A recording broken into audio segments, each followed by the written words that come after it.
Muito bem, então estamos aqui ao vivo, diretamente das nossas respectivas casas, já que todos estamos em isolamento e obedecendo ao distanciamento social necessário durante esse período. Eu gostaria de dar as boas-vindas a todos os nossos espectadores que nos acompanham ao vivo e também aqueles que vão assistir esse vídeo posteriormente. Esse é o primeiro vídeo, a primeira live que a Ematra promove durante esse período de pandemia, precisamente para que a gente possa discutir a respeito das alterações, e não tem sido poucas, as alterações legislativas que têm ocorrido, muitas delas através de medidas provisórias durante esse período de pandemia. Nós vamos abrir hoje nossos debates com, talvez não exatamente o tema mais polêmico de todos, mas certamente um de bastante incidência na atualidade, que é o teletrabalho. E eu tenho o privilégio de estar apresentando esse nosso primeiro programa de hoje com 3 sumidades da magistratura paranaense. Eu tenho aqui comigo os juízes Luciano Coelho, a juíza Ana Saladini, o desembargador Cássio Colombo, que vão trazer aqui a sua visão sobre esse tema. Eu prometo que eu não vou ficar falando demais hoje aqui, as estrelas do show hoje são eles. E, bom, antes de mais nada, eu gostaria de dar boas-vindas a todos vocês. Nós estamos aqui tratando das alterações do teletrabalho, que foram promovidas pela medida provisória 927. Teletrabalho que já era uma coisa nova, porque surgiu a disciplina na CLT depois da reforma trabalhista, da Lei 13.467. E a medida provisória traz algumas alterações. Alterações essas importantes, porque muito daquilo que era antes negociado, muito daquilo que era antes devia ser previamente definido entre as partes, agora passou a ser decisão do empregador, definiu algumas consequências que antes também eram negociadas, como a modalidade de contrato. Enfim, esse é o nosso tema de hoje, são essas questões que eu gostaria que a gente pudesse abordar para os nossos espectadores. E vamos iniciar aqui, bom, desembargador Cássio, vamos lá, vamos iniciar com a palavra para ti aí. Como é que enxerga essas alterações que foram apresentadas temporariamente, pelo menos pela medida provisória? Quais são as principais mudanças aí no seu enfoque sobre o tema? Bem, boa noite aí aos colegas. Doutor Roberto, em primeiro lugar, parabéns pela iniciativa aí da Amatra, e eu acho que é muito importante esse tipo de contato, né, estabelecido aí, mediante a utilização de redes sociais. Eu tento me comunicar bastante, e eu acho que a Amatra acerta em cheio ao fazer isso. Tá? Então, também dou aqui meu boa noite aqui aos colegas, né, doutor Luciano, doutora Ana Paula, uma honra estar conversando, e vamos logo aqui ao assunto que tem muita coisa para a gente conversar. Bom, o tema é teletrabalho. Veja, a medida provisória 927, então, ela trouxe, nos seus artigos 3º, 4º e 5º, então, a previsão do teletrabalho e uma possibilidade de regulamentação disso. O primeiro ponto que eu gostaria de ressaltar é com relação a como se instala, por opção de quem se instala o teletrabalho. E me parece que, diante do que dispõe a medida provisória, é o empregador que vai decidir quem é que vai fazer teletrabalho, e ele vai decidir isso unilateralmente como desdobramento do seu poder diretivo. Então, se o empregador mandar o empregado fazer teletrabalho, o empregado não pode se recusar. O problema é a questão das condições, mas essa é a fase 2. Né? Eu gostaria só de começar, né, com essa, vamos dizer assim, com esse primeiro ponto da medida provisória. Então, repetindo, só para deixar bem claro, eu entendo, inclusive, que não há ilegalidade nisso, que o momento impõe esse tipo de situação e que é opção do empregador que o empregado faça ou não, atue ou não em regime de teletrabalho. Muito bem, então. Vamos passar a palavra aqui para a Ana. Ana, nós temos essa situação aí da negociação e nós temos a questão também da jornada de trabalho, porque eles colocam lá que a utilização de tecnologia de informação e comunicação que, por sua natureza, não configurem trabalho externo, aplicável disposto no inciso 3 do caput do artigo. Como é que você enxerga aí essa questão da jornada para pessoas que, a princípio, tinham seu controle normal de jornada durante o período normal de trabalho delas?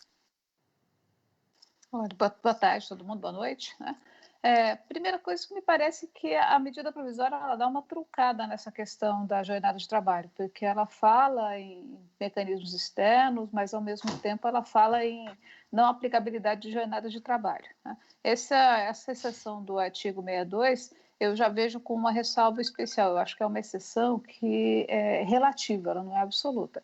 Então, em algumas situações, é possível fazer o controle de jornada de trabalho, o empregado teria, sim, eventualmente, direito a horas extras, mesmo trabalhando em teletrabalho.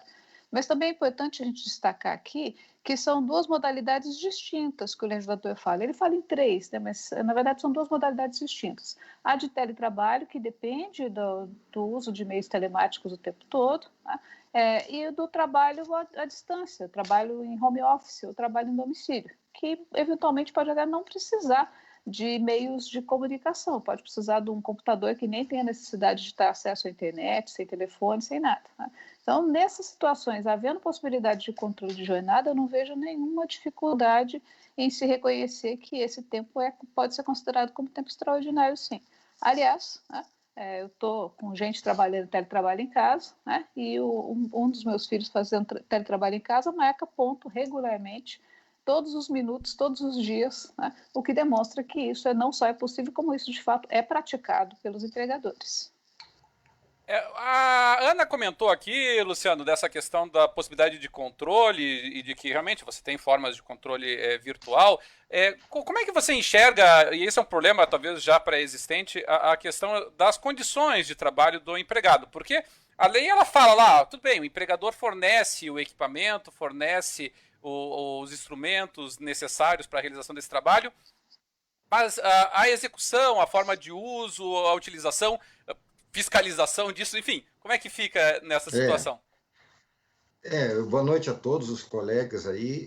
Domênico De Masi já falava que o futuro as pessoas se deslocariam menos, até pela dificuldade, pela impossibilidade de deslocamento, e trabalhariam mais em suas casas. Claro que isso hoje é uma realidade para uma classe de trabalhadores, mas a gente está vendo aí com essa situação que isso está tendo que ser rapidamente adaptado, né? Como o desembargador Cássio falou, o empregador pode impor a situação, né? Até porque ele não tem outra saída. Agora, existem empregados que não têm os meios, então ali a medida provisória fala que o empregador deve fornecer esse meio, né? Criou até um contrato de comodato, que é empréstimo, né? Empréstimo gratuito. Então, vamos dizer até assim, o computador, o modem, o teclado... a lei, a reforma trabalhista, anteriormente, a reforma trabalhista já citou, a lei 13.467 já citou o teletrabalho e falava que os empregadores deviam entrar no sentido da ergonomia, da segurança e saúde do trabalho, que em casa também é importante, né? Essa orientação agora eu acho que fica mais importante ainda, quer dizer, uma orientação de ergonomia, uma orientação de que o trabalhador, inclusive, tenha, como a doutora Ana Paula falou, é até saudável, um determinado horário, porque a possibilidade de descontrole ou de que o empregado acabe ultrapassando e fazendo um horário muito maior é bem grande, né? Eu acho que dentro disso a gente tem que utilizar sempre o bom senso e a razoabilidade, né? Se é algo que sai muito do usual, que exige um aparelho, exige, por exemplo, um modem, uma internet muito pesada, exige uma aparelhagem que usualmente as pessoas não têm, o empregador vai ter que dar conta disso, né? Se sair muito da razoabilidade. Sempre lembrando que nós estamos numa situação emergencial, mas que nada impede que, eu até acho que é bem possível de acontecer, que muitos desses trabalhadores acabem optando por ficar em casa, ou que os empregadores observem que isso é mais vantajoso, né?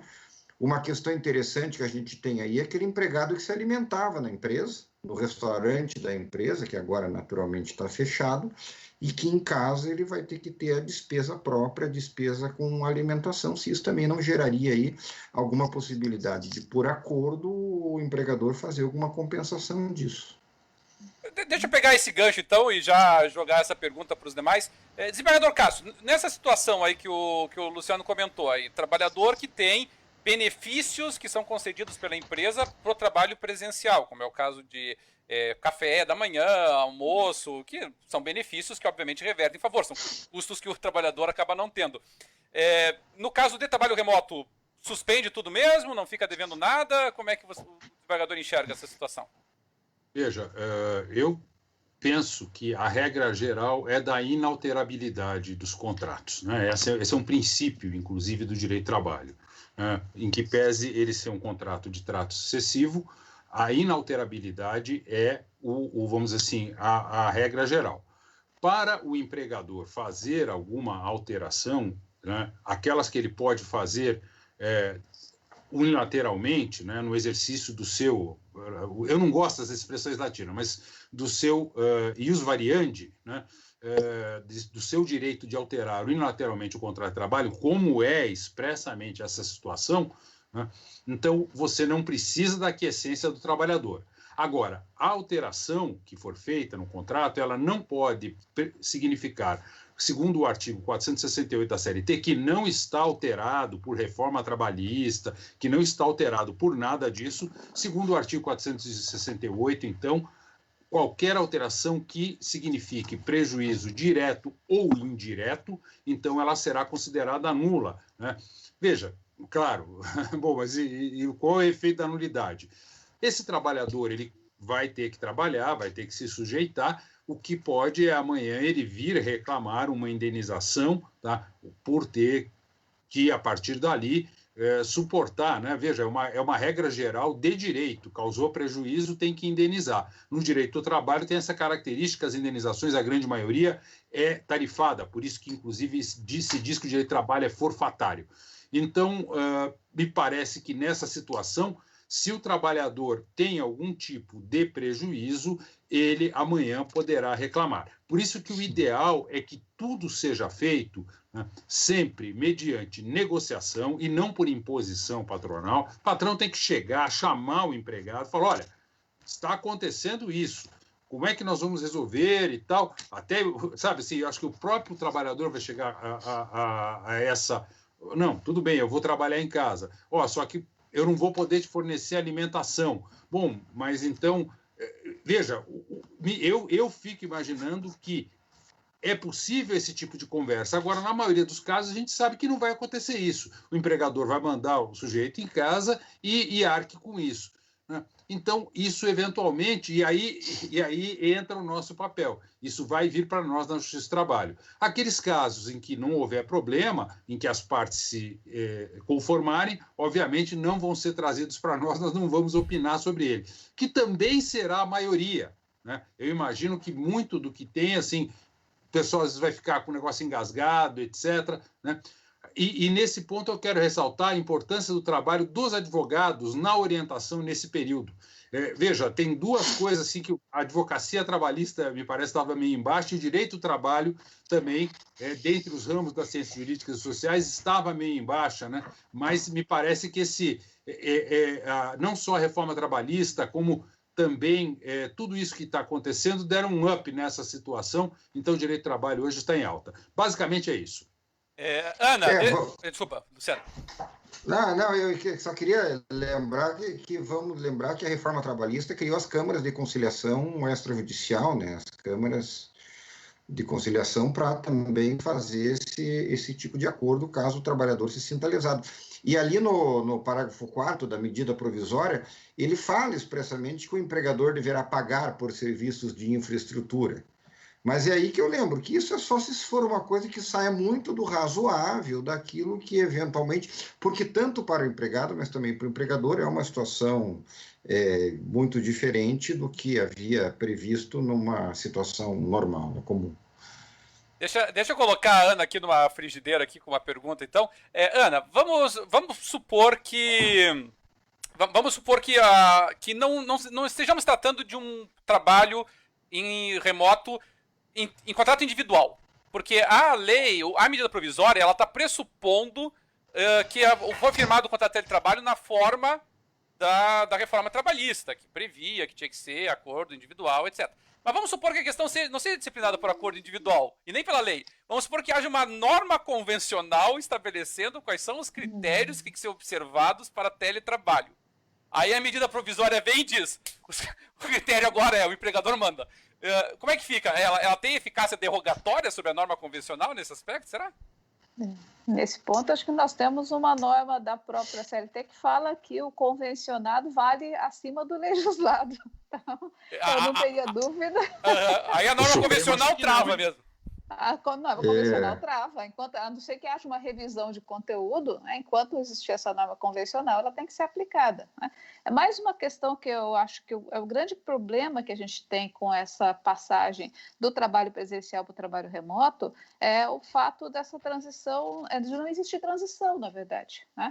Do cidadão estar um dia trabalhando no escritório, no dia seguinte ele está trabalhando em casa, e se vira com o que você tem, né? E vamos adaptando conforme surgir a necessidade. E aí o que falta, né, além dessa negociação, porque não dá nem tempo de sentar para conversar, empregado e empregador, né, o que falta é desenvolver ali uma espécie de código de ética, né, de deixar as coisas claras como que deve funcionar, em relação ao horário, em relação a intervalos, porque se o cidadão está em casa, trabalhando na casa dele, junto na casa dele, ele tem cônjuge, tem filhos, ele não tem, muitas vezes, pensando na classe média, empregada doméstica que cuidava dos filhos, você tem 4, 5, 3 estações de trabalho diferentes no mesmo lugar, usando a mesma internet. Você não pode exigir desse trabalhador também que ele tenha o mesmo tipo de produtividade que ele teria no ambiente controlado, que é o ambiente de trabalho. Né? Então, falta muito diálogo. As pessoas foram jogadas em casa, né, sem preparo nenhum, e vamos combinar também que tem gente que não tem condição de trabalhar em casa, não tem condição psicológica de trabalhar em casa, não sabe trabalhar fora do ambiente controlado. Então, acho que é aqui que vão começar a surgir todos os problemas. Então, se existir uma norma coletiva, eu não teria dúvida nenhuma em dizer que ela deve ser observada, sim, até porque já temos algo para estabelecer parâmetros. Se não existir, né, então que se desenvolva, né, alguma regra básica de comportamento que deve ser observado para evitar, inclusive, que o empregado, como aconteceu já noticiado na internet, atenda o chefe numa reunião lá de pijama, né? O que quebra código de ética. Mas estava vestido. Mínimo que deve ser observado. Estava de camisa, isso que pode. Desembargador Cássio pediu a palavra. De pijama. Obrigado. Veja, eu não quero propriamente divergir da juíza Ana Paula. Eu acho que assim, está muito bem construída a argumentação. Mas eu gostaria de lançar alguns pontos aqui. Veja, qual é a questão que está sendo colocada? É o princípio da autonomia coletiva, né, previsto no artigo 7º da Constituição, né, segundo o qual, então, os acordos e convenções coletivas terão validade, e agora vem, então, uma lei, uma norma geral, tá, que dentro das fontes do direito do trabalho também pode ser aceita, né, dizendo que é faculdade do empregador, então, impondo, eventualmente, um regime diferente. Bom, o Supremo Tribunal Federal, ele deu sim, eu me assustei um pouco, tenho que confessar, com a decisão, porque me parecia, sempre, né, pareceu, até...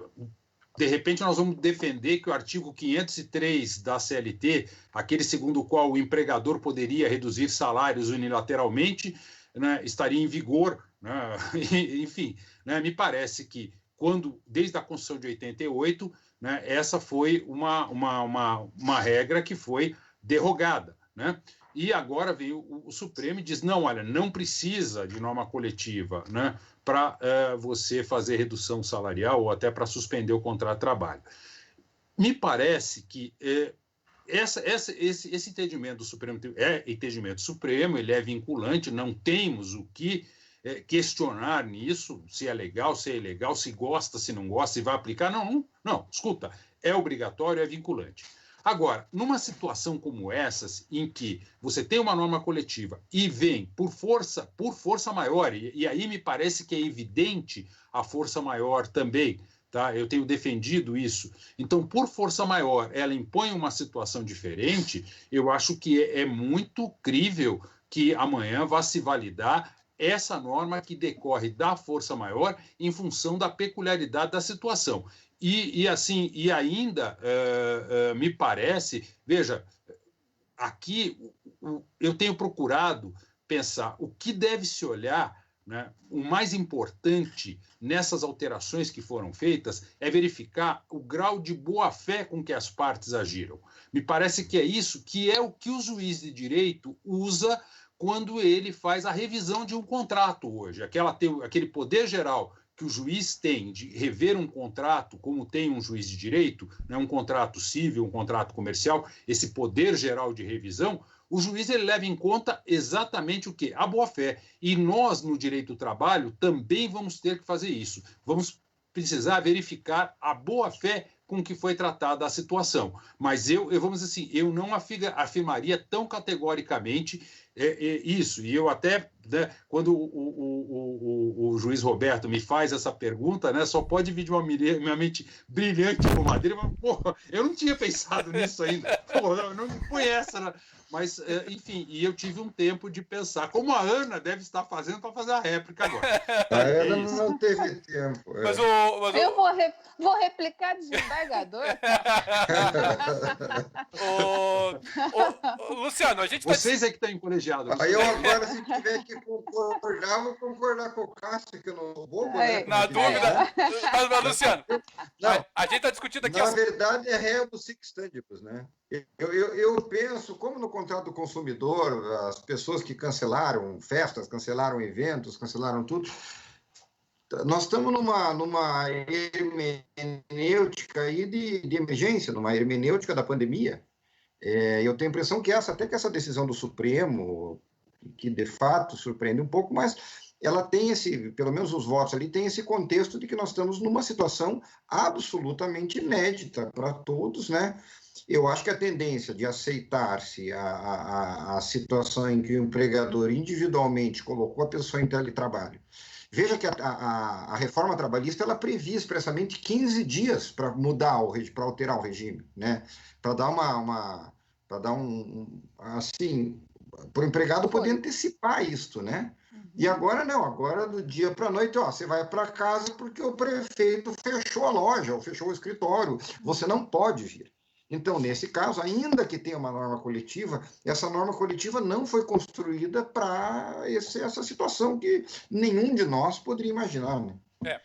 Mas a norma coletiva já foi construída pensando na possibilidade de teletrabalho. Então, as bases que forem construídas na norma coletiva, elas continuam tendo que ser obedecidas em relação a questões básicas de fornecimento de equipamento, de reembolso de despesas, que já foi negociado coletivamente, tem que ser obedecido. Eu fico pensando nessa coisa do fechamento do estabelecimento, né, e da impossibilidade do trabalhador trabalhar lá, e o empregador, de repente, imagine, ter que colocar... Eu conheço uma empresa que está com 4 mil pessoas trabalhando online. Quer dizer, é um negócio, né? Nós mesmos ali no tribunal, até colocar todo mundo, organizar quem vem e quem não vem. Então, veja, é uma situação extremamente excepcional. Eu concordo. Já que nós estamos colocando sempre a Ana primeiro na frigideira, vamos fazer mais uma vez dessa daí. Já que ela saiu bem na primeira, vamos testar de novo. Ana, o primeiro exemplo que eu dei tinha sido da questão da norma convencional. Agora vamos trabalhar com uma situação na forma em que estava na Lei 13.467, em que nós tínhamos um acordo individual exigido previamente para que a gente pudesse colocar a pessoa em teletrabalho. E aí nós sabemos, a lei só permitia que isso fosse alterado por acordo individual entre as partes. Então, se eu coloco alguém em teletrabalho, nem eu coloco, se eu negocio com alguém que a pessoa vai ficar em teletrabalho, eu só posso retirar ela dessa situação mediante um acordo. Só que a gente olha a MP e a gente sempre pensa na pessoa indo para o teletrabalho.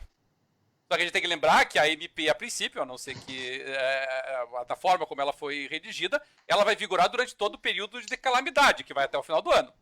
Tá? E o artigo 4º, ele diz o seguinte, que o empregador, e nós já definimos isso aqui, acho que acompanhamos o entendimento do desembargador Cássio, né, de que o empregador pode, a seu critério, direito potestativo, portanto, alterar o regime de trabalho, ele fala alterar de presencial para teletrabalho e vice-versa. E retirar a pessoa do teletrabalho e voltar para o presencial. Mas vamos supor que seja uma pessoa que tenha um acordo individual firmado na forma da Lei 13.467, dizendo que ela trabalha em regime de teletrabalho. Com base no artigo 4º, eu posso ignorar esse meu acordo individual com a pessoa e determinar o trabalho presencial dela, a revelia do acordo individual anterior? Eu precisaria consultar aqui, mas se não me falha a memória, na própria artigo 75, quando fala da fala em modificação... 15 dias. Fala em 15 dias e o retorno é unilateral. O empregador pode convocar para trabalhar e cancelar o teletrabalho. Ele não precisa de concordância da parte empregada para retornar ao trabalho. Tá? Porque o empregador pode perceber que tem algum problema em relação ao desenvolvimento do trabalho e que ele vai precisar dele presencialmente. Então, eu acho que mesmo quem já tinha um contrato com teletrabalho firmado anteriormente, para ser convocado para trabalhar presencialmente agora, durante a vigência da MP, continua sendo unilateralmente e penso que o prazo seria das 48 horas, sim. Sem os 15 dias, né? Sem os 15 dias, porque a situação aqui é excepcional. E nós vamos ter empresas que vão ter corte de trabalhadores, com toda certeza, vai ter redução de quadro, vai precisar readequar funções. Então, é uma situação que merece um tratamento emergencial, sim. E daí Obviamente que eventuais prejuízos causados poderão ser discutidos posteriormente. Isso nunca fica isento. E daí, nesse cenário, sem aquele aditivo contratual que a CLT pós-reforma alude, né? Porque ela fala 15 dias e faz um aditivo contratual, mas agora, como o fundamento seria lei, sem esse aditivo, seria isso? Sem o aditivo. O aditivo depois se resolve a questão em termos de anotação de carteira de trabalho e tudo mais, mas sem necessidade do aditivo. Entendi. Desembargador Cássio, nós temos a situação aqui, que é referido especificamente na lei, sobre a possibilidade de teletrabalho para estagiário e aprendiz. Só que estagiários e aprendiz, mais ainda estagiários, mas também os aprendizes, eles têm duas características importantes, né? Primeiro, a presença de um tutor, de uma pessoa que esteja acompanhando o trabalho, e no caso do aprendiz, a frequência a cursos profissionalizantes que nós nem sequer sabemos se estão sendo ofertados ou não. Enxerga algum efeito prático nisso? Topamos uma boa e damos uma relativizada nessas exigências formais de validade desses contratos? Como é que fica a situação, no seu ver? Veja, me parece que a situação realmente é excepcional. Pela Constituição, nós temos que dar educação para todas as crianças. Tá? Minha filha, por exemplo, ela está em aula, ela está em período letivo, né? Já avisaram que esse período vai ser usado para as férias, né? Então ele vai ser descontado das férias escolares, tá? E então ela está praticamente sem ter educação. É claro que eu estou dando educação, estou procurando dar educação em casa na medida do possível, vem tarefa, vem de vez em quando uma videoaula, uma videoatividade. Agora, será que eu, como pai, então, nessa situação, estaria descumprindo o meu dever constitucional de educar a minha filha? Me parece que não, né? Veja, neste momento, o máximo que eu posso dar, né, é isso, e esta situação é exatamente a mesma para estagiários e para os aprendizes. Aqui também já faço um link um pouco mais amplo, né? O Supremo Tribunal Federal, quando tomou essa decisão, né, ele, na minha opinião, é isso que eu estou achando difícil de confrontar, né, ele afrontou, sim, o inciso 6º do artigo 7º da Constituição. Aí você fala, não, mas espera aí, é crise. Mas o direito do trabalho, as regras de direito do trabalho, elas são exatamente para os tempos de crise, né? Como foi muito bem colocado pela juíza Ana, né? Veja, em algumas situações, por isso que eu digo, olha, aquela questão é complicadíssima, se vai prevalecer a norma coletiva ou vai prevalecer a norma legal, né, que nós vimos aqui. É uma situação realmente complicadíssima. Agora, o direito do trabalho, em princípio, aquelas normas mínimas, por isso que também nós temos esse entendimento que no direito do trabalho, as normas que vêm, elas vêm sempre para acrescer direitos sociais, nunca para retirá-los. Excepcionalmente, você impõe algum tipo de retrocesso, né? Então, me parece que agora, nesse caso, né, em que pese toda essa finalidade, por essa deficiência do nosso sistema educacional no momento, eu aceitaria, sim, lógico, com alguma restrição, mas hoje eu tendo a aceitar essa realização de trabalho de estagiário e de aprendiz. Luciano, a gente estava falando aqui sobre a questão das consequências jurídicas dessa modalidade de contrato. Na forma que a MP colocou, basicamente o direito potestativo do empregador ele ficou condicionado a duas coisas. Ficou condicionado a um aviso por meio eletrônico, que seja 48 horas de antecedência, e também o fornecimento dos equipamentos necessários para o empregado. Vamos supor que esse aviso, que não precisa nem ser formal, mas vamos supor que ele nem sequer exista. Qual a consequência jurídica disso? Ah, eu fiquei trabalhando remotamente, mas o empregador nunca me avisou que eu fiquei trabalhando remotamente. E aí?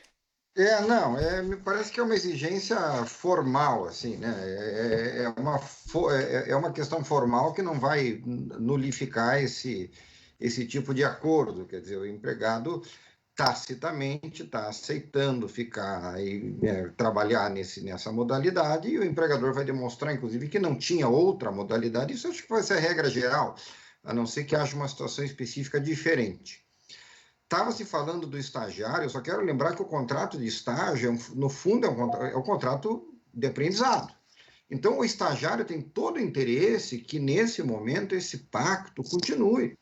É claro que ele está com a universidade, a aula suspensa, o aprendiz, o colégio está suspenso, mas me parece que socialmente é muito melhor que a empresa crie alguma forma, ainda que seja em teletrabalho, alguma forma de ele continuar trabalhando. E veja, eu acho que, inclusive, o fato da pessoa exercer sua atividade profissional nessa condição faz parte do aprendizado. Se ele vai contar, daqui a 10 anos eu participei do trabalho da empresa naquela condição de pandemia.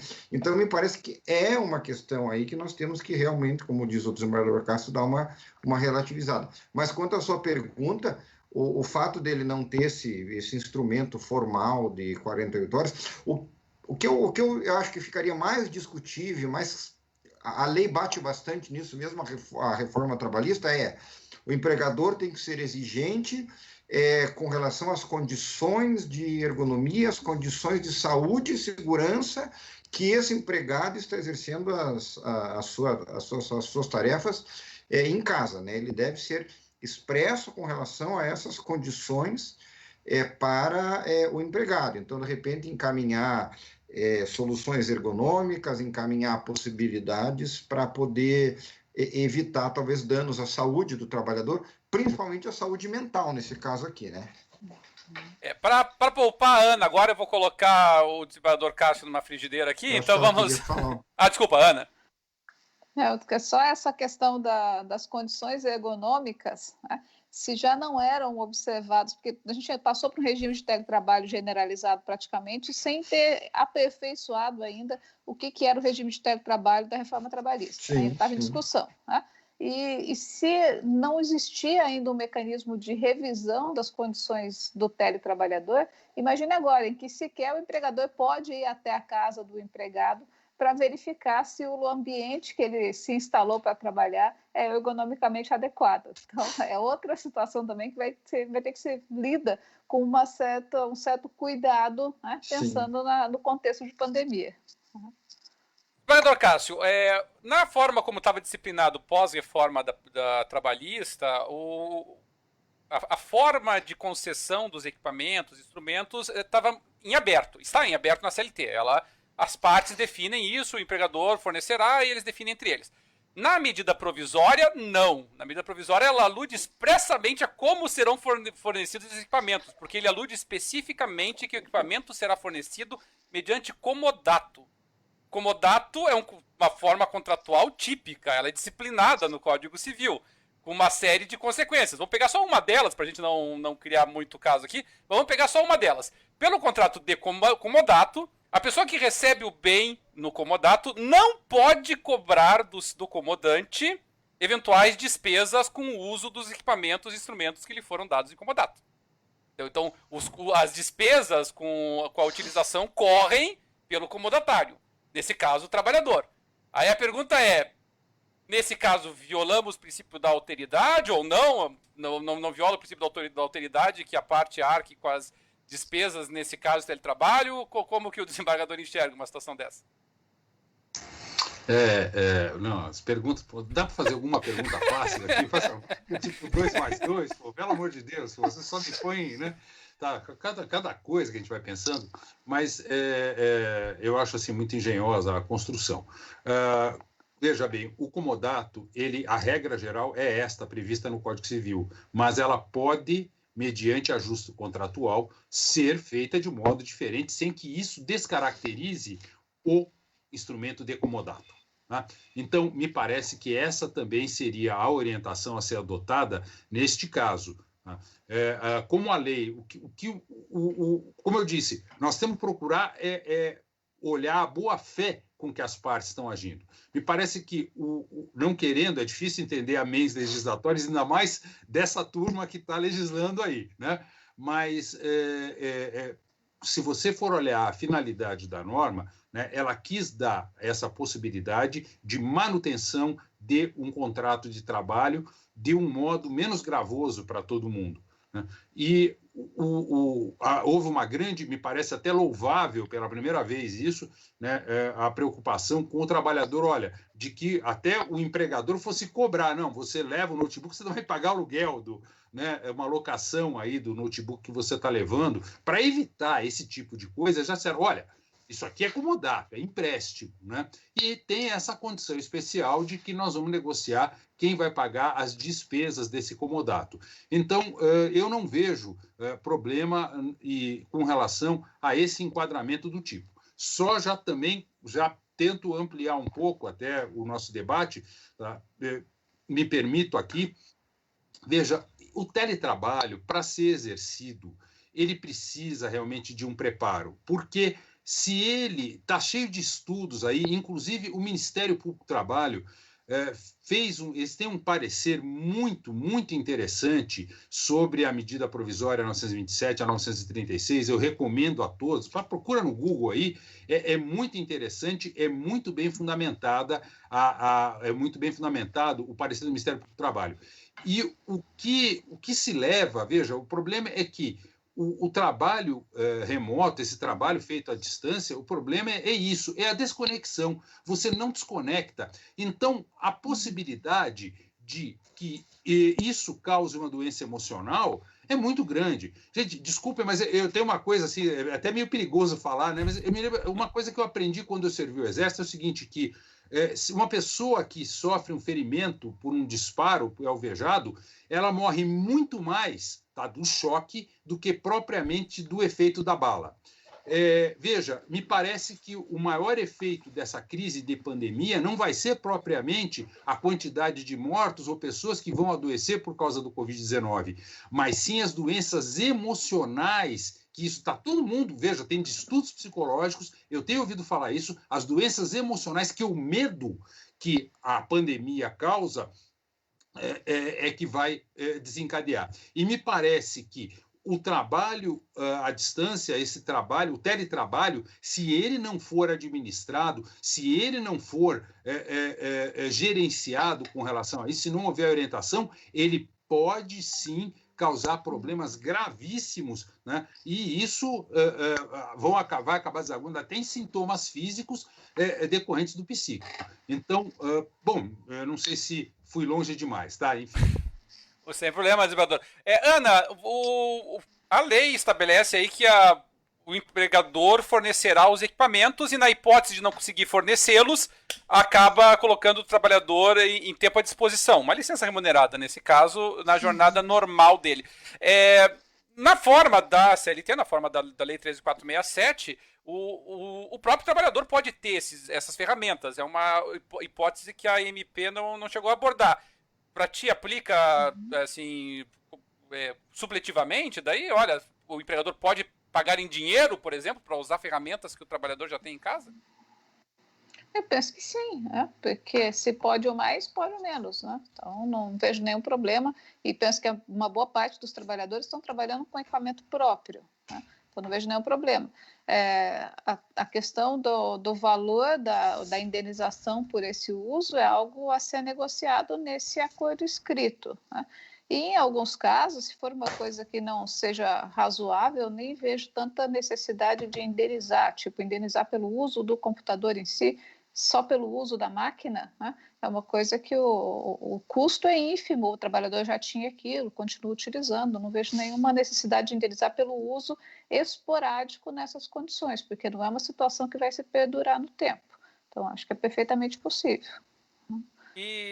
Bom, para encerrar, não as perguntas todas, porque a gente pode abrir ainda para outras observações, mas já que o desembargador Cássio ampliou aí a discussão para a questão realmente do impacto psicológico no trabalhador, não tem como eu perder a oportunidade de estar contando hoje aqui com a presença de um magistrado que também é formado em psicologia e pós-graduado em psicologia e especialista nessa área.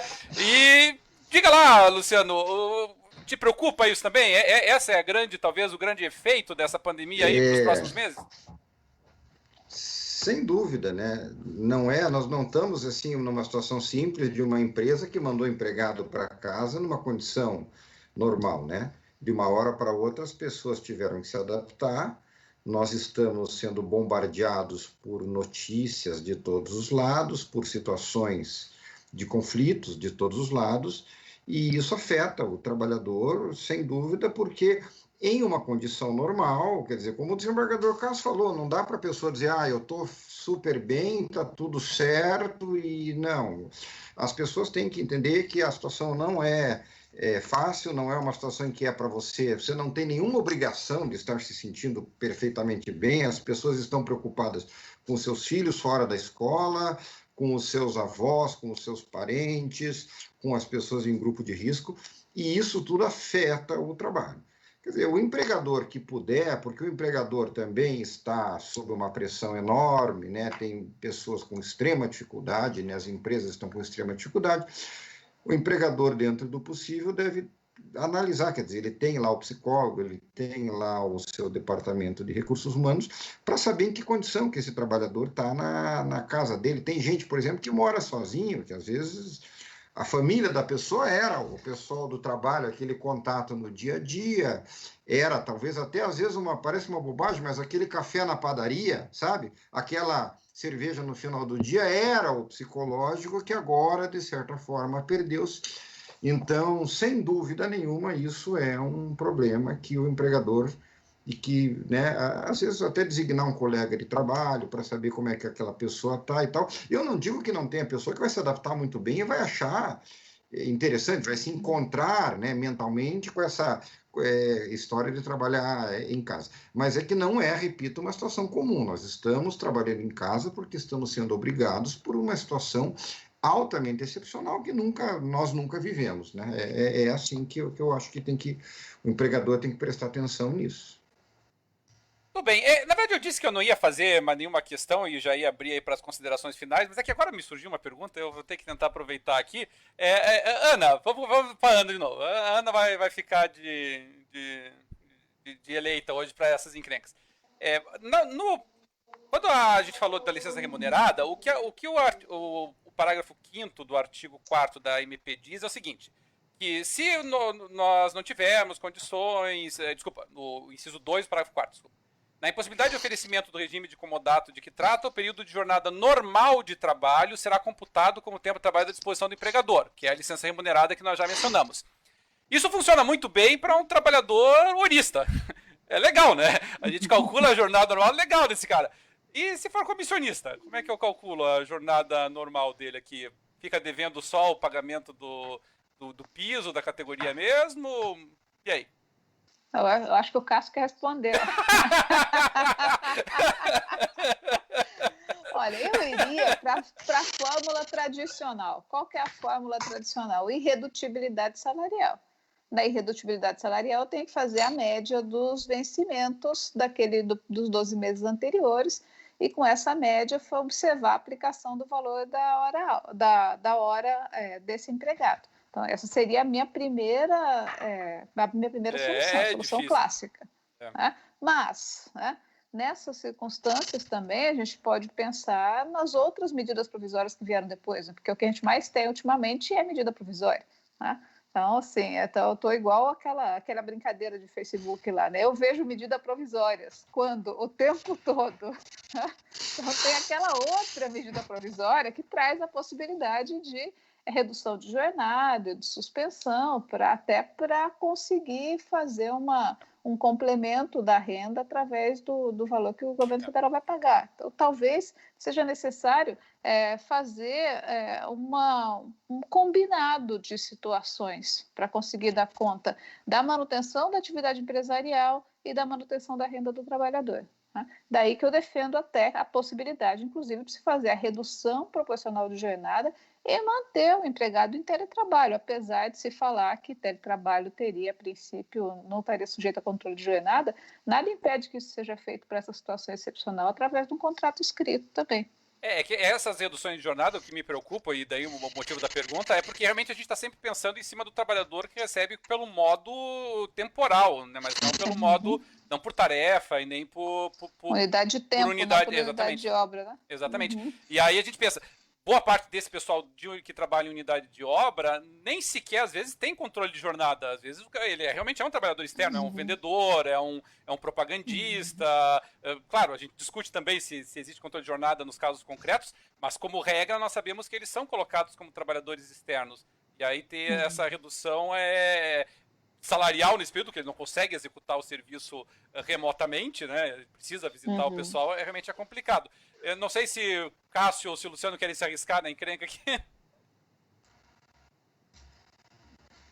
Não, eu concordo. Eu acho que também, olha, eu acho que o entendimento não, está muito bem colocado pela juíza Ana, aliás, como tudo que tem sido falado aqui, né? Tanto da juíza Ana pelo Luciano também, né? Que eu acho que também poderia também se aprofundar até um pouco mais nessa questão realmente dos efeitos psicológicos relacionados ao teletrabalho, porque esse é o grande problema.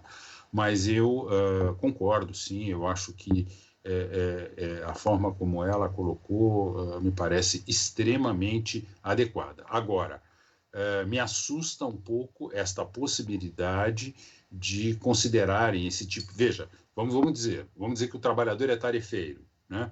Então ele recebe por tarefa e agora ele está sem produção nesse período e aí o patrão pega e fala assim, eu vou pegar não a média, eu vou pegar a menor produção ou o piso da categoria e vou pagar por isso, né? Veja, essa situação, né, me parece que é bastante e aí você fala, puxa, mas está mantendo o emprego, né? Enfim, como eu disse, a gente tem que olhar muito em cada situação a boa-fé com a qual agiram as partes. Se ficar claro que isso foi, em algum momento, para a manutenção, né? O problema é esse, é que o pessoal trabalha com caixa 2, né? Não se organiza com relação a isso. Mas se o empresário chega e fala, olha, realmente está aqui, ó, eu estava com um período, estava com um prejuízo muito grande, eu não tinha caixa, o meu caixa estava baixo quando chegou a crise, o único jeito de manter foi esse, para não mandar embora. Quer dizer, aí eu vou dizer, não, isso não valeu, porque o direito do trabalho, tudo que nós não precisamos nesse momento é de regras rígidas. Tudo que nós temos, e outra coisa, nós não podemos tentar solucionar problemas novos com soluções antigas. Tá? Claro, como eu disse, o direito do trabalho ele tem regras gerais, inclusive previstas para o período de crise, mas em algumas situações aqui nós vamos ter que ser muito flexíveis, né? Nunca demais, é claro, preservando sempre, lembrando que nós temos que ter trabalho digno, não é qualquer tipo de trabalho. História de, não, tem que dar, deu trabalho, manteve emprego, tá bom. Não, tem que dar trabalho e tem que dar trabalho digno. Tudo bem. Luciano, quer se arriscar aí nesse item, não? Eu concordo com tudo que foi falado até agora. As situações são extremamente complexas, né? É caso a caso. Eu conheço lojistas que há 30, 40 dias sem vender nada, com a loja no shopping, por exemplo, fechada, não tem condição de continuar mantendo determinado tipo de patamar salarial. Agora, a ideia da redução é essa, manter o emprego e manter a economia, até porque tem que se entender que se nós tivermos milhões de desempregados ou subempregados, essas pessoas não compram. Então, isso afeta a economia como um todo, e todo mundo perde, inclusive o empresário. Agora, até agradecer a sugestão do desembargador Cássio, a gente podia fazer uma live acerca dessa questão do teletrabalho, porque da questão mental do teletrabalho, a saúde mental, e veja que isso influencia também, porque essa pessoa que tem a sua redução salarial, ela está em casa, ela sabe que ela vai ter redução salarial, isso é uma questão extremamente... gera ansiedade, gera depressão, o cara às vezes não vai poder pagar. Né? E com medo do coronavírus, com medo do desemprego, é extremamente... E dando aula para as crianças. Essa situação para todos. E às vezes com os filhos, com a preocupação com os filhos, enfim. Aí nós temos uma série de consequências que, nossa, tem discussão aí para várias lives. Várias lives. Mas é isso. Tudo bem, então. Meus queridos, considerações finais, querem acrescentar mais alguma observação aí sobre esse tema, antes da gente encerrar o nosso programa aqui? Bom, então, desculpa, posso começar aqui? Toda. Tá. Em primeiro lugar, eu quero mais uma vez parabenizar a Ematra. Eu acho que foi uma bola muito dentro essa dada, né? Eu estou de parabéns à diretoria da Ematra por essa iniciativa, né? Faço realmente o elogio na pessoa do presidente. Me parece que a Ematra mandou bem nessa, tá? E espero que haja outras. Estou muito honrado de ter participado. O que eu gostaria só de deixar como marca, né, da minha fala é exatamente a preocupação que todos nós temos que ter com a saúde mental, com a questão psicológica, tanto do empregador, né, pessoa física, claro, não vou falar saúde psicológica da empresa, né, enfim, mas do empregador, pessoa física, como do empregado. Está todo mundo, primeiro, ninguém quis isso. Segundo, está todo mundo assustado, está todo mundo morrendo de medo. Eu tenho medo de pegar o coronavírus, por mais saudável que seja, ou isso ou aquilo. Pô, é claro, escuta, ouve falar de meninas de 17 anos morrendo. Pô, escuta, isso é aterrorizante. Quer dizer, nós já estamos vivendo uma situação social tensa, né? E aí o trabalhador, então, começa a viver uma situação nova, né? Ou aprofunda aquela que ele já tinha com relação ao teletrabalho. O teletrabalho, por si só, tá? Ele já porque ele isola, né, o trabalhador, né? Veja, isso nos faz repensar, né, a ansiedade, o estresse, né? Então, veja, o teletrabalho ele pode significar um afastamento da família dentro de casa, sim, porque o sujeito fica ali trancado, fica ilhado, né? Ele pode gerar problemas pessoais e de saúde para o trabalhador, né? Ele pode, inclusive, alterar os valores das pessoas. Então, eu vejo consequências gravíssimas e me parece que tudo isso é o que deve ser sopesado. Se eu pudesse dar um alerta para a sociedade, eu diria, olha, tome muito cuidado, procurem se inteirar, procurem entender essa dinâmica para dimensionar. Ninguém quer, eu tenho certeza também que assim como ninguém quis ser Covid, ninguém quer matar ninguém, nem quebrar a empresa, ninguém quer isso, né? Então, agora, nós temos que nos conscientizar que essa situação ela impõe realmente uma mudança de mentalidade e um preparo melhor. É isso. Muito obrigado, muito honrado mais uma vez de participar. Bem, Ana? Eu acho que a gente tem que pensar que nós nunca mais voltaremos ao normal. Nós teremos um novo normal. Essa situação em que o mundo inteiro passa por um problema dessa dimensão, em que morrem tantas pessoas, em que nós passamos por situações trágicas e que tem feito as pessoas se unirem num aspecto de solidariedade que nunca se viu antes também. Isso é um lado interessante da pandemia, as pessoas estão muito mais solidárias. Eu acredito que isso pode nos ajudar a reconstruir uma sociedade muito melhor. Então, a partir do final da pandemia, quando nós estivermos, de fato, saindo de casa e voltando ao normal, vai ser um novo normal.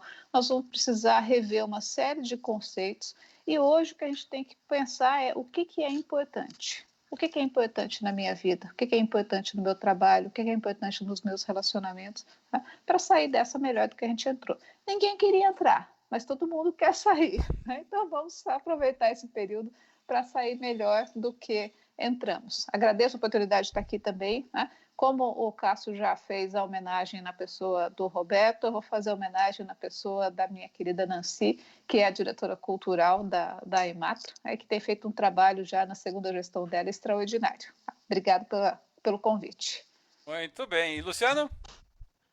Agradecer a Ematra, agradecer aos colegas, o Cássio, a Ana, o Roberto, E eu acho que tudo que foi dito é isso, o desembargador Castro frisou bem, a boa-fé com relação ao contrato de trabalho, isso sempre foi, né? E agora isso ganha mais peso, né? E é o que os juízes vão analisar daqui para frente. Como as partes agiram, se agiram de boa-fé nesse momento. Se o empregador puder, né, manter a melhor condição possível para o seu empregado, se o empregador poder colaborar com o empregador neste momento, é o que vai ser suficiente para a gente ultrapassar isso e, de repente, como diz a Ana Paula, voltar com uma nova mentalidade até aí nas relações de trabalho. É isso. Tudo bem, então. Bom, eu gostaria de finalizar aqui fazendo uma referência a uma citação na obra do Senhor dos Anéis. O Tolkien, ele coloca nas bocas do Frodo a seguinte frase: eu gostaria que tudo isso não tivesse acontecido na minha época. E o Gandalf vira para ele e diz: e todas as pessoas que vivem nessas épocas desejam a mesma coisa. Mas não cabe a nós decidirmos isso. O que cabe a nós decidirmos é o que nós fazemos com a época que nos é dada. Eu gostaria de agradecer a todos os espectadores, pessoal que nos acompanhou, que assistiu, que prestigiou o nosso evento aqui. Agradecer muitíssimo a todos os participantes que abrilhantaram esse nosso painel e já na expectativa de que seja o primeiro de vários dessa modalidade que faremos daqui para frente. Em nome da Amatra e também em nome da Ematra, eu agradeço a todos vocês e nós vamos ficando por aqui. Um abração a todos, viu? Até mais. Até mais. Até mais.